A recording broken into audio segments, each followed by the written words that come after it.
un communiqué infondé et dépourvu de toute logique a été rendu public par l'AFC M23 soutenu par le Rwanda. Cette communication accuse les forces armées de la République démocratique du Congo d'avoir monté la nuit du 11 au 12 avril 2025 une attaque contre la ville de Goma. À ce sujet, les forces armées de la République démocratique du Congo tiennent à donner des précisions objectivement vérifiables suivantes à l'opinion nationale et internationale.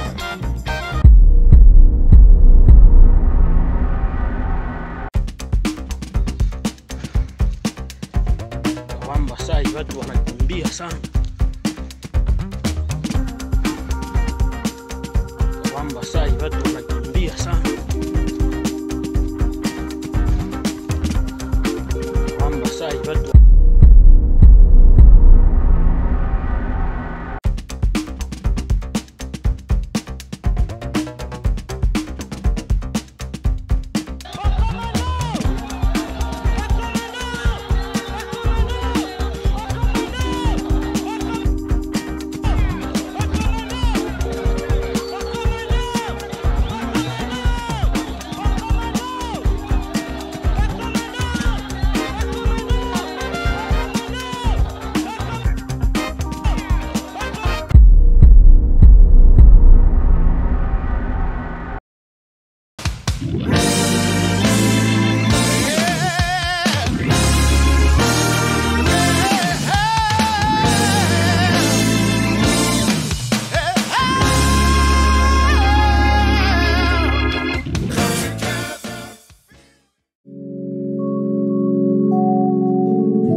Bienvenue dans notre édition spéciale.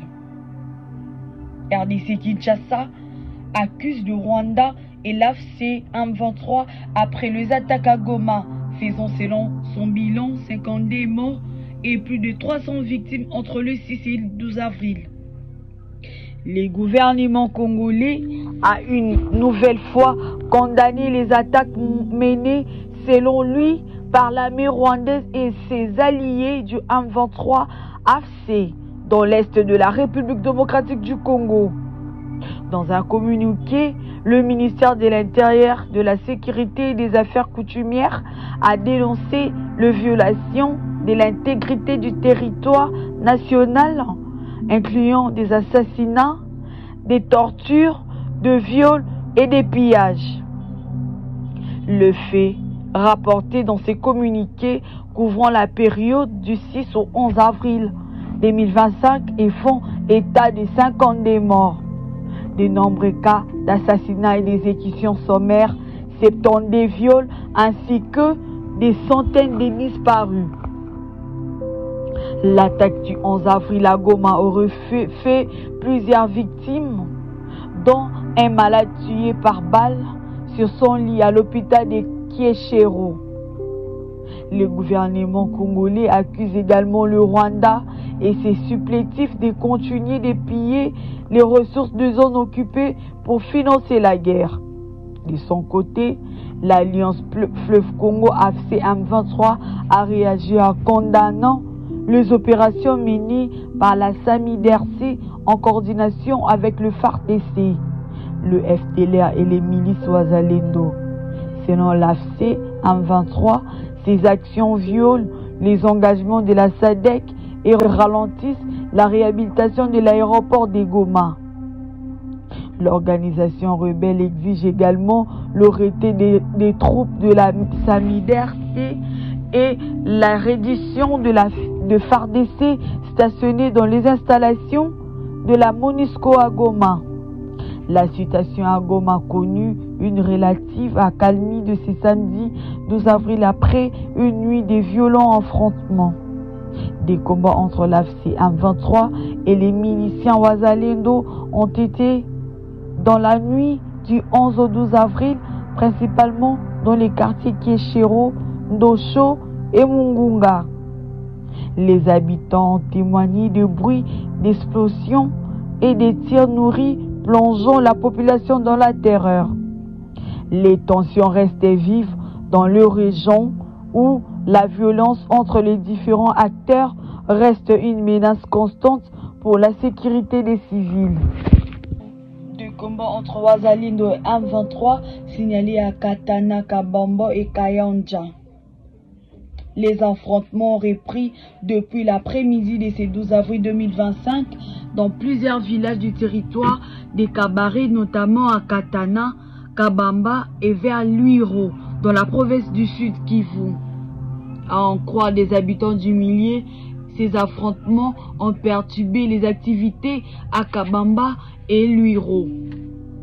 Ils se sont affrontés à Luiro, ici aussi à Nyakandaka. Nous avons tenté de nous rendre au marché, mais nous avons fui à 3 reprises. Ils sont passés nombreux en direction de Kabamba et on ne sait pas leur chute, dit un habitant du milieu. Selon plusieurs acteurs locaux, les éléments de M23 ont ouvert le feu au Wazalendo qui était dans le coin.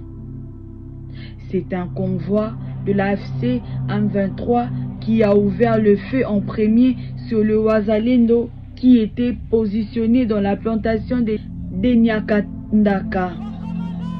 Selon ces témoins, ces Wazalendo sont venus de Chibati, Kaungu, un village aux alentours du parc, expliquent les acteurs sociaux au milieu. Des affrontements observés également à Kabamba, au centre commercial, cette même soirée. Des Wazalendo sont à Kabamba, dit une source locale. Dans l'axe Kabamba, c'est la même situation. Ce soir, on nous signale un accrochement entre le M23 et le Wazalendo à quelques mètres du centre commercial de Kabamba, ajoute la société civile locale. Les sources sûres place témoignent avoir vu deux convois aux environs des 18h qui se rendent à Kabamba dans le même territoire. Toute la journée, un autre front était ouvert vers Chivanga dans le même territoire, ajoute les sources de la place. Depuis une semaine, le Wazalendo et le M23 s'affrontent dans plusieurs villages du territoire des Kabaré au Sud Kivu. Des villages comme Katana, Kabamba, Miti, Mouressa et Mundaka ont été le théâtre de ces affrontements entre ces deux belligérants. Nous sommes actuellement dans la ville de Lomami, où sit-in de passion devant la DGI en Ngandajika pour protester contre leur délogement brutal dans l'hôpital par les agents précepteurs des impôts. La cité de Ngandajika dans la province de Lomami a connu une journée particulière tendue ce vendredi 11 avril 2025. À la base, le patient de l'hôpital Notre-Dame de Guadeloupe ont organisé un sit-in devant le bureau de la Direction générale de l'impôt, DGI en sigle. La veille, cette régie financière alors d'une activité de perception de l'impôt professionnel sur le renumération IPR en sigle dans cette structure sanitaire décidé de saisir des biens mobiliers de ces hôpitaux pour non-paiement d'impôts. Selon des patients trouvés au bureau de la DGI Ngandajika, ils ont été affectés par la brutalité avec laquelle ils ont été traités lors de la perception de ces impôts.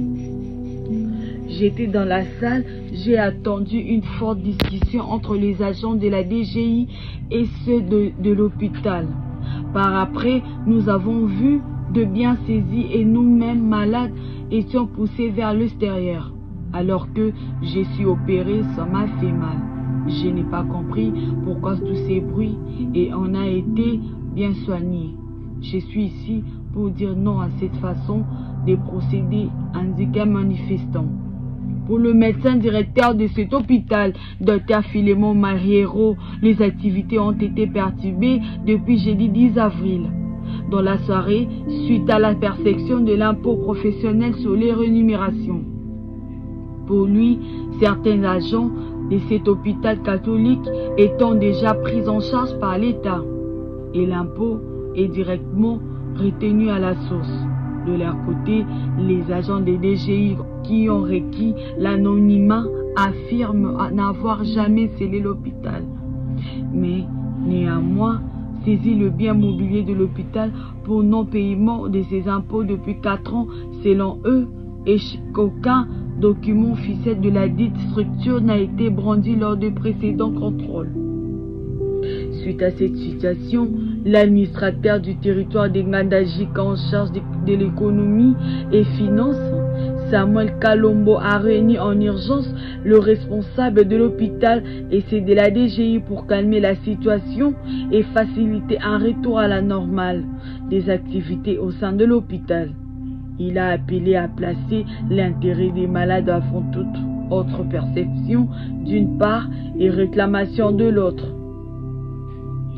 Nous sommes actuellement dans la ville de Kwilu, où la déserte en électricité perturbée à Bandundu suite à une panne. La ville passe 4 jours d'obscurité. La ville de Bandundu est plongée dans le noir depuis 4 jours. La déserte en électricité est perturbée suite à une panne technique intervenue dans la soirée du mardi. Le chef-lieu de la province du Kwilu connaît ainsi une paralysie partielle des activités économiques et sociales. La Société nationale de l'électricité, signale en sigle, évoque une coupure survenue sur la ligne haute tension reliant Bandundu à Maluku, dans la ville de Kinshasa. Cette ligne constitue l'une des principales sources d'alimentation électrique de la ville. Depuis l'incident, des équipes techniques ont été déployées pour localiser la panne et engager les travaux de réparation. Samedi, une équipe d'experts de la SNEL en provenance de Kinshasa est arrivée à Bandundu afin d'appuyer et accélérer les processus de dépannage. Nous avons connu une coupure qui était due à une panne qui se trouve entre les tronçons Bandundu-Kinshasa. Déjà, la SNEL a déployé ses équipes pour vérifier parce qu'il y a un conducteur qui s'est coupé. C'est pourquoi la tension n'arrive pas normalement dans la ville de Bandundu. Depuis hier, nos équipes sont sur terrain pour voir comment localiser l'endroit du défaut et intervenir, a déclaré Prosper Bankoukou, directeur provincial de la SNEL. En attendant le rétablissement du courant, plusieurs secteurs sont touchés. Les activités commerciales, le service de santé, les administrations publiques et des ménages fonctionnent difficilement. Les opérateurs économiques qui dépendent de l'énergie électrique pour la conservation de produits périssables enregistrent de pertes. Les habitants, quant à eux, doivent recourir à des solutions alternatives telles que le groupe électrogène ou le lampe soleil, ce qui engendre des coûts supplémentaires. La ville de Bandundu est l'une des rares villes de la République démocratique du Congo où l'énergie électrique est desservie 24 heures sur 24 heures. Elle est alimentée grâce à une ligne haute tension partie de Maluku-Kinshasa avec une capacité de 12 MW.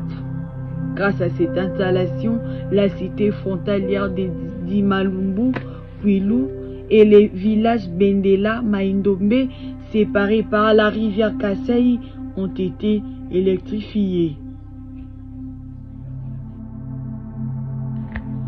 Merci d'avoir suivi notre édition spéciale sur la situation entendue Kinshasa et les accusations portées contre le Rwanda suite aux récentes attaques à Goma.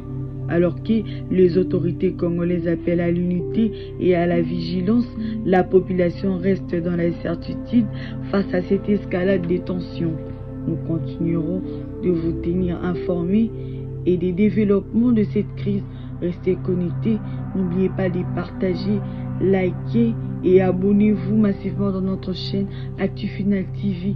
L'information, et n'oubliez pas que chaque voix compte dans la quête de paix. À bientôt.